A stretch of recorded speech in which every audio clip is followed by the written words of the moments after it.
Hello friends and welcome back. This is RPA Champion, and in today's video we are going to get a little bit more familiar with PowerAutomate. So PowerAutomate is a great tool if you're an RPA developer, if you're into automation, if you're looking to automate some tasks. PowerAutomate is it's really you should really consider learning it and getting into it right now.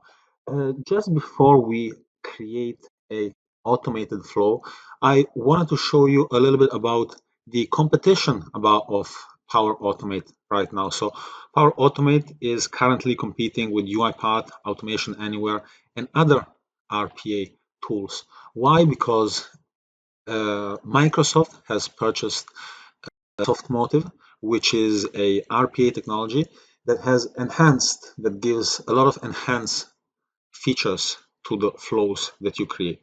But we're going to see this in a later video. In today's video, let's get a little bit more familiar with Power Automate. So in the previous video, we created a that was triggered with a button. In today's video, let's create a automated flow that is triggered by an event. So let's imagine on our Google Calendar, if somebody schedules an event, we can receive an email maybe, or for example, if we receive an email, we can schedule an event on the. So let's learn by seeing. All right, let's get into it. So the name of this process is going to be,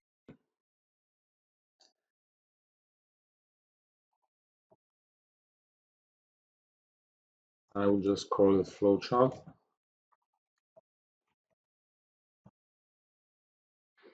And we are going to connect it to a Google event. So let's say on our calendar, let's search for calendar. All right, so this is perfect. When an event is added to the calendar. Now let's create this trigger. So now we have created our trigger. So what does this mean? It means that when something is inserted inside of our calendar, all the other steps in our flow are going to happen. So why is this also so great? Because if you are maybe coming from an RPA background, what I am about to show you might have taken you a little bit longer to code whatever RPA technology you might be using. So, all right, so we created an event, we connected to our calendar. So right now, the first thing that we should do, we should get that event that was created. So let's search for example,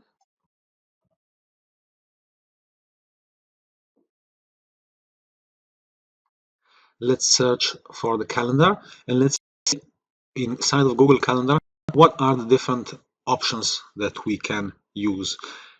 So update list count. Okay. So let's get an event. So we are going to be using the same calendar as this one, and then let's get the event ID. So this can be a dynamic event ID. So an event ID is created every time you create an event.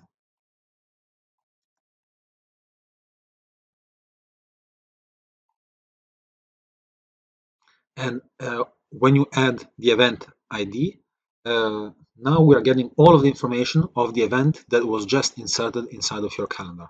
So now let's save this. And now we decide, what do we want to do next? Do we want to send an email? Do we want to send a message? Do we want to trigger some other flow or whatever? In this example, let's maybe send an email. So let's add a new step. Let's add the Google connector, the Gmail connector. Let's look through the different options that it provides. So send an email. Let's send an email. I will just send it itself for the, and here we can, for example, add the event title. and we can also say hello.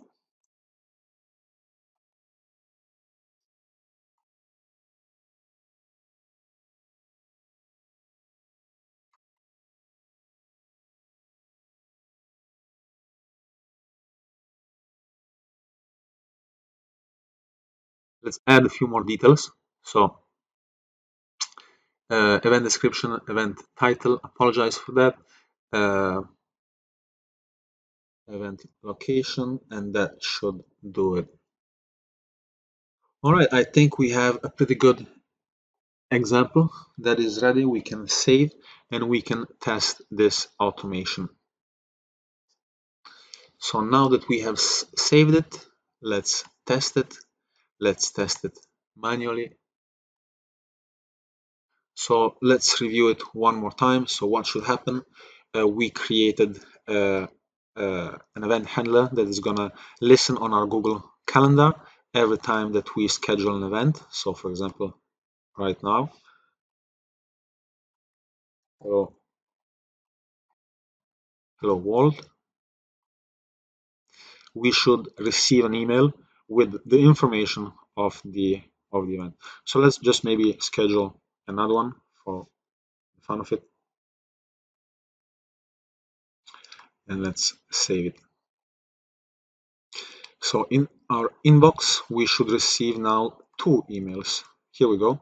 One is hello world, and I'm not sure why it's not getting the details. Let's check our flow. So let's edit our flow.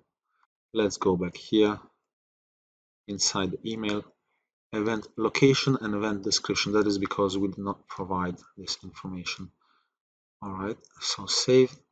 And one thing that you should keep in mind is that once you create and once you activate your flow will continuously be running.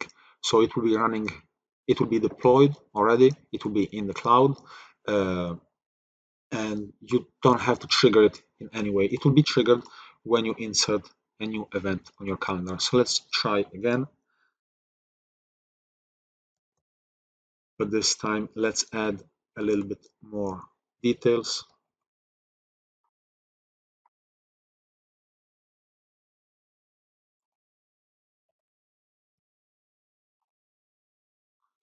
So now we should receive an email with the details to our event.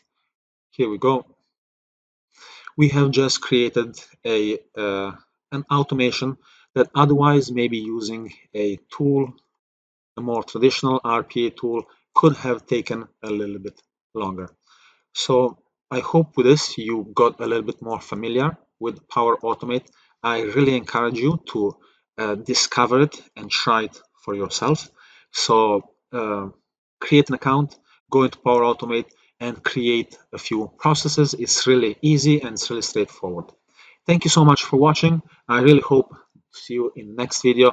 Please, if you like this video, give me a thumbs up and don't forget to subscribe to the RPA Champion. Thank you very much. Have a great day.